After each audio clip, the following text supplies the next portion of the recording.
आपण जर पश्चिमी पाकिस्तानसोबत आपल्या भारताच्या भूसीमेचा विचार केला तर सर्वप्रथम आपल्याला जे भूसीमा लागलेली आहे ती एकूण 15,200 किलोमीटर एवढी आहे. भारतात तसे तर 28 राज्य आहे. या 28 राज्यापैकी जवळपास 16 राज्यांना इतर देशांची सीमा लागलेली आहे. जसं उदाहरणार्थ आसाम या भारताच्या राज्याला जे आहे ते भूटान या देशाची सीमा लागलेली आहे. त्याचबरोबर केंद्रशासित प्रदेशाचा विचार केला तर भारतात एकूण 8 केंद्रशासित प्रदेश आहे.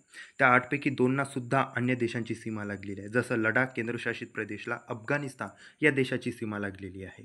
आता एवढं असून सुद्धा भारताला एकूण 7 अन्य देशाची सीमा लागलेली आहे. त्यातनी सर्वाधिक जे लागलेली आहे ती आहे बांगलादेशसोबत. त्यानंतर येत असतो तिबेट अर्थातच चीनसोबत, नंतर पश्चिमी पाकिस्तानसोबत, नंतर नेपाळ, नंतर म्यानमार त्यालाच आपण बर्मा किंवा ब्रह्मदेशसुद्धा म्हणत असतो.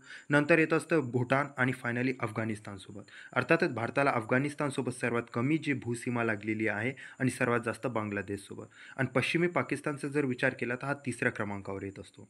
आता पश्चिमी पाकिस्तानसोबत जे आहे आपल्या 3 भारतीय घटक राज्याची सीमा लागलेली आहे, ज्यामध्ये गुजरात, राजस्थान आणि पंजाबचा समावेश होत असतो. जर केंद्रशासित प्रदेशाचा विचार केला त्यामध्ये 2चा समावेश होत असतो, ज्यामध्ये लडाख केंद्रशासित प्रदेश आणि जम्मू आणि काश्मीर केंद्रशासित प्रदेशाचा समावेश होत असतो.